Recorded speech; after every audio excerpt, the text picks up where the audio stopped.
Welcome to our DSR smiley channel అండి. ఇప్పుడు Paradise biryani తినడానికి వెళ్తున్నామండి. నేను మా చెల్లి వెళ్తున్నామండి ప్యారడైజ్ బిర్యానీ తినడానికి. తిని వెజ్, నేను నాన్ వెజ్. ఫస్ట్ టైం అండి ఇక్కడ ప్యారడైజ్ దగ్గర మెట్రో దిగేసి వెళ్తున్నాము. ఈవినింగ్ 4 అయిపోయిందండి. రెస్టారెంట్లో ఉంటుందో బిర్యానీ చూడాలి. ప్యారడైజ్కి వచ్చామండి ప్యారడైజ్ బిర్యానీ తినడానికి.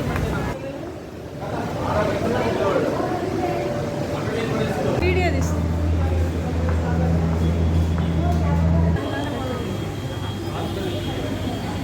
ఇక్కడ రూఫ్ గార్డెన్ ఉందండి, పైకి వెళ్ళాలి.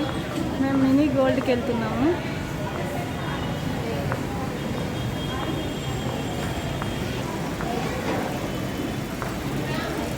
చేసామండి. గార్లిక్ నాను, బటర్ నాను, పన్నీర్ బటర్ మసాలా వచ్చాయి. ఇంకా చికెన్ బిర్యానీ రాలేదు, సో వెయిట్ చేస్తున్నాం. రాయల్ చికెన్ బిర్యానీ ఆర్డర్ చేశానండి. గంట సేపటికి వచ్చింది. తినాలి, ఫుల్ ఆకలేస్తుంది. గ్రీన్ ఆపిల్ మొజేటో అండి ఆర్డర్ చేసాము. ఓకే ఫ్రెండ్స్, తినడం అయిపోయింది, వెళ్తున్నాము. Thanks for watching.